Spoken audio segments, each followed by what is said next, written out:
जय हिंद दोस्तों। बिहार बोर्ड ने जो मॉडल पेपर जारी कर दिया है और आज हम लोग उसका लघु उत्तरीय प्रश्न जो कुल 20 लघु उत्तरीय प्रश्न जो कि बिहार बोर्ड ने जारी किया हुआ है उसके आंसर्स को देखेंगे और उसको पूरा आज हम लोग इस वीडियो में कवर करेंगे।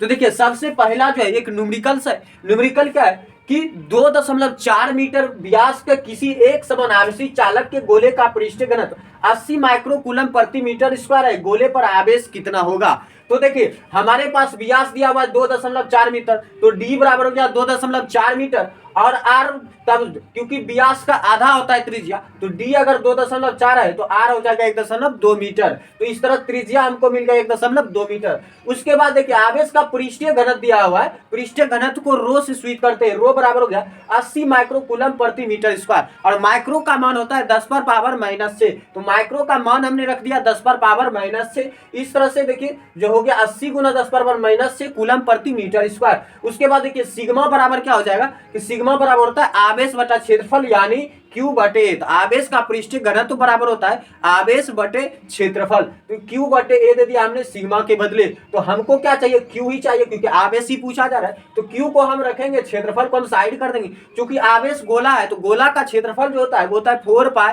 आर स्क्वायर, तो हमने 4 पाई आर स्क्वायर लिख दिया। इस तरह से क्यू बराबर हो गया 80 गुना 10 पर पावर -6 गुना 4 गुना 3.14, क्योंकि पाई का मान होता है 3.14 और आर का मान हमने निकाला हुआ है 1.2, तो हमने रख दिया 1.2 का स्क्वायर। इस तरह से जब आप सॉल्व करेंगे तो क्यू बराबर मिल जाएगा 1.447 गुना 10 पर पावर -3 कूलम। इस तरह से आपका ये आंसर निकल जाता है। उसके बाद चलते हैं, उसके बाद देखिए क्वेश्चन नंबर दूसरा क्या है कि विभव प्रवणता का मात्रक क्या है और विभव प्रवणता और विद्युत क्षेत्र की तीव्रता में क्या संबंध है। देखिए सबसे पहले प्रवणता को समझिए कि प्रवणता होता है कि किसी का दूरी के साथ तुलना करना, तो किसी के भी साथ अगर प्रवणता लगा हुआ है तो उसका मतलब है बटे दूरी। यहाँ पर विभव प्रवणता यानी विभव बटे दूरी, यानी विभव बटे दूरी को हम क्या कहते हैं? विभव प्रवणता कहते हैं। तो विभव बटे दूरी, तो विभव का मात्रक होता है वोल्ट और दूरी का मात्रक होता है मीटर, तो हो जाएगा वोल्ट प्रति मीटर। तो विभव प्रवणता का मात्रक हो गया वोल्ट प्रति मीटर और करा विभव प्रवणता और विद्युत क्षेत्र की तीव्रता में संबंध क्या है?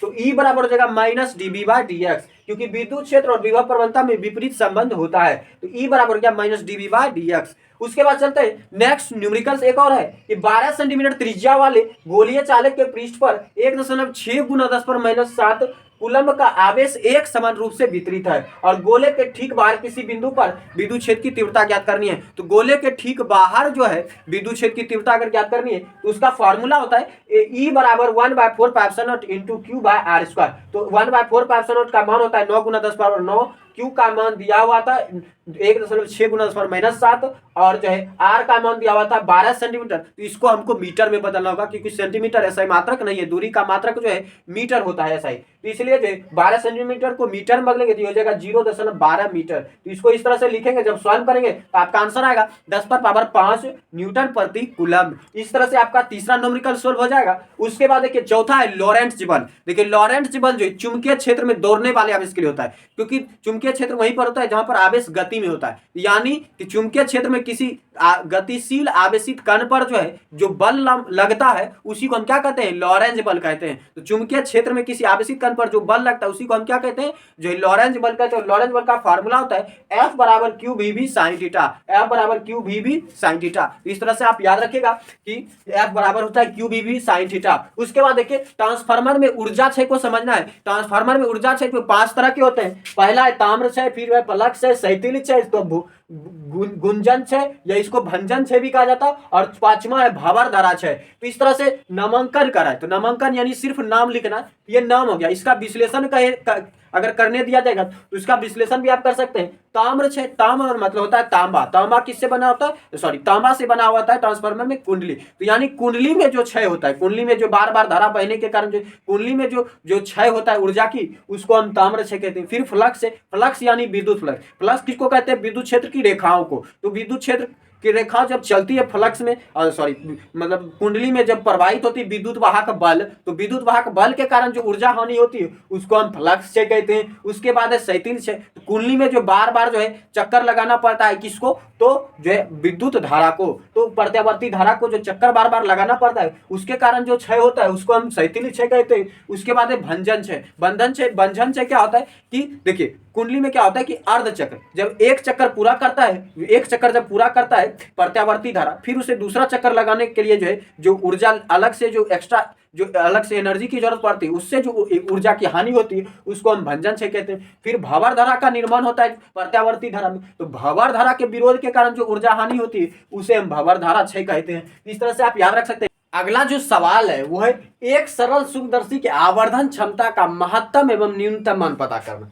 देखिए अगर आपसे डायरेक्टली सरल सूक्ष्मदर्शी का आवर्धन क्षमता पूछा जाएगा तो वो हो जाएगा m बराबर 1 + d/f। तो d क्या है, स्पष्ट दृष्टि की न्यूनतम दूरी, और f क्या है, तो फोकस दूरी। तो इस तरह से अगर डायरेक्टली पूछा जाएगा, लेकिन यहाँ पर तो महत्तम और न्यूनतम पूछा था। महत्तम यानी सबसे अधिक, न्यूनतम यानी सबसे कम, तो महत्तम हो जाएगा सबसे अधिक। देखिए ये हमेशा एक कदम आगे चल रहा है, तो एक कदम आगे चल रहा है यानी एक कदम ये हमेशा आगे रहेगा, तो ये हो जाएगा महत्तम मान। और न्यूनतम मान क्या हो जाएगा, m बराबर d/f। इस तरह से आप याद रखिएगा। उसके बाद देखिए प्रत्यावर्ती धारा का मान एवं शिखर मान में संबंध। देखिए घर में जो आप बिजली यूज करते हैं वो है प्रत्यावर्ती धारा। तो प्रत्यावर्ती धारा क्या होता है कि समय के साथ आवर्ती रूप से बदलती रहती है, इसलिए इसका डायरेक्टली जो है एग्जैक्टली मान जो निकालना संभव नहीं होता। तो इसलिए आप लोग घर में देखते होंगे कि जो है बिजली देने वाला जो है कहती है कि सरकार जो है हर रोज जो है आपको 220 वोल्ट की बिजली प्रोवाइड करती है, लेकिन ये रियल में बिजली का एग्जैक्ट मान नहीं है, एवरेज मान है कि लगभग में सरकार आपको हर रोज 220 वोल्ट की बिजली देती है। तो इस तरह से ये होती है प्रत्यावर्ती धारा कि इसका डायरेक्टली मान संभव नहीं होता, तो इसका एवरेज मान निकाला जाता है, तो उसी को कहते हैं माध्य मान यानी IRMS। तो प्रत्यावर्ती धारा का जो मान IRMS बराबर हो जाएगा I0/√2। तो I0 क्या है, शिखर मान। इस तरह से IRMS बराबर I0/√2 आपको याद रखने पड़ेंगे। उसके बाद है देखिए शंट क्या है, इसके दो उपयोग। तो शंट क्या है, एक कम प्रतिरोध का एक हल्का पतला सा तार होता है, जैसे कि आप बोर्ड में देखते होंगे जिसको हम लोग फ्यूज कहते हैं। फ्यूज में एक पतला सा तार होता है बोर्ड में जो कि शॉर्ट सर्किट आता है। शॉर्ट सर्किट होने पर यानी मान लीजिए ज़्यादा बिजली आ रही है, तो ज़्यादा बिजली आने के कारण जो है वो जो प्रतिरोध के कारण वो गल जाता है और वो जो टूट जाता है और बिजली आनी बंद हो जाती है और कोई हम नुकसान से बच जाते हैं। तो शंट का काम यही होता है कि शॉर्ट सर्किट से बचाता है। उसके बाद क्या होता है कि इसको गैल्वेनोमीटर में जो है धारा मापी में जो इसको लगाया जाता है समांतर क्रम में इसको लगाया जाता है गैल्वेनोमीटर में, ताकि धारा को मापा जा सके। तो धारा मापने में भी शंट का यूज होता है, शॉर्ट सर्किट में भी इसका यूज होता है। उसके बाद प्रतिघात और प्रतिबाधा क्या होता है। देखिए प्रतिघात क्या होता है और प्रतिबाधा, तो दोनों प्रतिरोध ही है, प्रतिघात भी प्रतिरोध है और प्रतिबाधा भी प्रतिरोध। बस अंतर क्या है कि मतलब प्रत्यावर्ती धारा को जो है मतलब लगाने का अलग अलग तरीका है। पहला LC परिपथ वैसा परिपथ होता है प्रत्यावर्ती धारा का जिसमें हम एक प्रेरक कुंडली लेते हैं और एक संधारित्र लेते हैं, और एक होता है LCR परिपथ जिसमें एक प्रेरक कुंडली लेते हैं और एक संधारित्र लेते हैं और एक प्रतिरोध लेते हैं। इस तरह से इसमें 3 चीजें हमको लेनी पड़ती है, इसमें 2 ही चीज लेनी पड़ती है। तो LC परिपथ में जो प्रतिरोध उत्पन्न होता है उसको प्रतिघात कहते हैं और प्रतिघात को X से सूचित किया जाता है। उसके बाद देखिए प्रतिबाधा है, तो प्रतिबाधा क्या है कि LCR परिपथ में जो प्रतिरोध उत्पन्न होता है उसको हम प्रतिबाधा कहते हैं और इसको Z से सूचित किया जाता है। इस तरह आपको याद रखने हैं। उसके बाद देखिए विद्युत चुम्बकीय चरण के 2 उपयोग लिखने हैं। तो आप घर में जो मोबाइल चलाते हैं या घर में जो टीवी देखते हैं तो वो जो सिग्नल जो लाता है तो वो किसके सहायता से लाता है, विद्युत चुम्बकीय तरंग के। तो विद्युत चुम्बकीय तरंग ही जो सूचना को एक जगह से दूसरे जगह आसानी से पहुंचा देता है। तो विद्युत चुम्बकीय तरंग का उपयोग प्रसारण में भी होता है और कैंसर के इलाज में गामा किरण के रूप में जो है विद्युत चुम्बकीय तरंग का उपयोग होता है। तो उसके बाद देखिए कि प्राथमिक इंधनुष और द्वितीयक इंधनुष में आपको अंतर याद रखने। तो प्राथमिक इंधनुष क्या है कि इसमें एक प्रतिबिंब बनता है और एक प्रतिबिंब से ही ऐसा इंधनुष बन जाता है, लेकिन द्वितीयक इंधनुष में क्या है, इसमें 2 प्रतिबिंब का बनना जरूरी है और ये प्रतिबिंब दूसरे प्रतिबिंब के कारण बनता है, पहले प्रतिबिंब के कारण नहीं। उसके बाद क्या होता है, प्राथमिक में एक बार पूर्णांतिक परावर्तन होता है और 2 बार अपवर्तन होता है, और द्वितीयक इंद्रधनुष इसका नंबर भी 2 है और हर चीज होता भी 2 बार है, यानी 2 बार पूर्णांतिक परावर्तन और 2 बार अपवर्तन से जो है द्वितीयक इंद्रधनुष का निर्माण होता है। उसके बाद देखिए क्या है कि परमाणु के बोर मॉडल की कमी। तो परमाणु का बोर मॉडल जो है ये सिर्फ हाइड्रोजन का स्पेक्ट्रम, नील्स बोर ने सिर्फ हाइड्रोजन के स्पेक्ट्रम के बारे में बतलाया था, और हाइड्रोजन के स्पेक्ट्रम का जैसा ही जो भी स्पेक्ट्रम है इस दुनिया में उसका ही एक्सप्लेन कर पाता है नील्स का परमाणु मॉडल। और उसके बाद जो क्या होता है कि हाइड्रोजन में एक ही इलेक्ट्रॉन होता है, तो एक ही इलेक्ट्रॉन के कारण जो भी स्पेक्ट्रम बनता है उसी का व्याख्या बोर का परमाणु मॉडल से हो पाता है, 2 इलेक्ट्रॉन या 2 इलेक्ट्रॉन से ज्यादा वाला नहीं।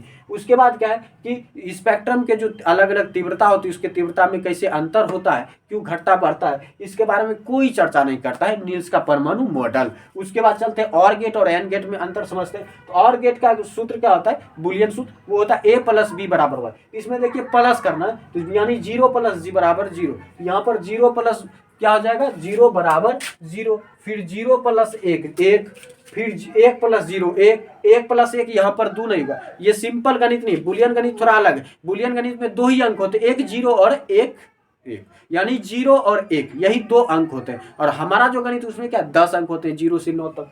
तो उसके बाद है एंड गेट। एंड गेट का बुलियन सूत्र होता है a × b = y, यानी गुना करना है तो 0 × 0 0, 0 × 1 0, 1 × 0 0, 1 × 1 1, इस तरह से आपको याद रह जाएंगे, ज्यादा मुश्किल नहीं है। उसके बाद क्या है कि एक रेडियोएक्टिव पदार्थ का क्षय नियतांक जो है 5.2 × 10⁻³ प्रति वर्ष है। तो अर्ध आयु आपको बताना है, तो अर्ध आयु क्या हो जाएगा, t½ बराबर होता है 0.693/6 नियतन। अर्ध आयु बराबर होता है 0.6/6 नियतन। 6 नियतन हमने रख दिया, अब जोड़ घटा आप कीजिएगा तो आपका आंसर मिल जाएगा। उसके बाद देखिए आवेशी चालक की ऊर्जा, तो आवेशी चालक की ऊर्जा होती है U = ½ CV²। और आपसे अलग तरीके से सवाल भी किया जा सकता है कि आवेशी चालक की स्थिति ऊर्जा, तो वो भी यही होता है स्थिति ऊर्जा, ये ऊर्जा के, तो आपको यही लिखना है U = ½ CV²।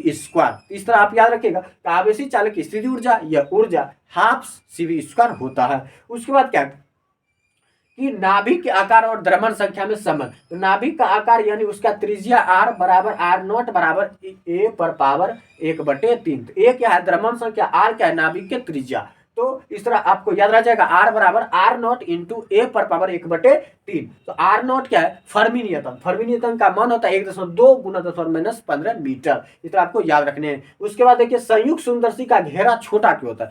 घेरा छोटा, घेरा मतलब होता है द्वारक, तो सरल सूक्ष्मदर्शी का द्वारक बहुत छोटा होता है। कारण क्या है कि द्वारक अगर छोटा होगा तो प्रकाश फैलेगा भी कम, और कम फैलेगा तो प्रकाश की जो सारी तीव्रता है वो बची भी रहेंगी और हम कोई भी वस्तु जो है आसानी से देख पाएंगे। लेकिन अगर द्वारक बड़ा रखें तो प्रकाश फैल जाएगा, और प्रकाश फैलने के कारण जो है तीव्रता घट जाएगी, और तीव्रता घटने के कारण हम वस्तु को अच्छे तरीके से नहीं देख पाएंगे। तो इसीलिए जो है इसका जो है घेरा छोटा रखा जाता है, यानी द्वारक छोटा रखा जाता है। तो किसके कारण, तीव्रता घटने के कारण। उसके बाद है मालूस का नियम। तो देखिए प्रकाश के ध्रुवन के घटना के ये महत्वपूर्ण नियम है, क्योंकि प्रकाश के ध्रुवन की घटना में 2 नियम होते हैं, एक ब्रूस्टर का नियम, दूसरा मालूस का नियम। तो सबसे इंपॉर्टेंट है ब्रूस्टर का नियम। तो मालूस का नियम उतना बार नहीं पूछा जाता, लेकिन 1-2 बार पूछा है, तो हो सकता है इस बार पूछ दे, तो इसलिए आपको याद रखना है। मालूस का नियम बराबर होता है I = I0 × cos²θ। I क्या है ध्रुवित प्रकाश की तीव्रता। तो याद रखिएगा प्रकाश के ध्रुवन में मालूस का नियम लागू होता है। तो हो जाएगा प्रकाश की ध्रुवित प्रकाश की जो तीव्रता है वो समानुपाती होता है किसके, cos²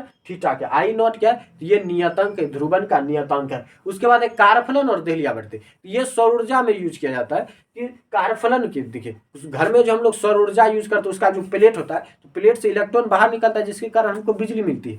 तो प्लेट से इलेक्ट्रॉन को बाहर निकालने के लिए जितनी एनर्जी की जरूरत होती है उसे हम कारफलन कहते हैं। जैसे आपको मान लीजिए दिन भर चलने फिरने के लिए 10 रोटी की जरूरत है, तो ये आपका कारफलन है। तो कारफलन होता है कि धातु के सतह से किसी इलेक्ट्रॉन को बाहर निकालने के लिए जितनी एनर्जी की जरूरत पड़ेगी वही उसका कारफलन कहलाता है। उसके बाद देहली आवृत्ति क्या है कि कोई भी प्रकाश आता है, कोई भी प्रकाश आता है तो उसकी एक आवृत्ति होती है। तो प्रकाश की न्यूनतम आवृत्ति, यानी न्यूनतम आवृत्ति जिस पर कोई भी इलेक्ट्रॉन जो है बाहर निकलने के लिए मजबूर हो जाता है, तो जिस न्यूनतम आवृत्ति पर जो है कोई भी इलेक्ट्रॉन बाहर निकलने के लिए मजबूर हो जाता है, उसी को हम क्या कहते हैं, देहली आवृत्ति कहते हैं। क्योंकि प्रकाश, जब प्रकाश के कारण ही जो सौर ऊर्जा में बिजली आती है, क्योंकि इलेक्ट्रॉन धातु के सतह से बाहर निकल जाता है, और तो क्या होता है कि प्रकाश में जो हम लोग उसकी जो ऊर्जा मापते हैं E बराबर hb के रूप में मापते हैं, यानी आवृत्ति के रूप में ही मापते हैं। इसलिए देहली आवृत्ति बहुत ज्यादा इंपॉर्टेंट टॉपिक होता है सौर ऊर्जा में। उसके बाद क्या होता है कि विद्युत क्षेत्र के द्विध्रुव के विक्षेपण में किया गया कार्य, तो विद्युत क्षेत्र के द्विध्रुव के विक्षेपण में किया गया कार्य जो हो जाएगा W बराबर P into 1 minus cos theta. तो याद रखिएगा, द्विध्रुव के विक्षेपण में किया गया कार्य जो W बराबर P into 1 minus cos theta होता है।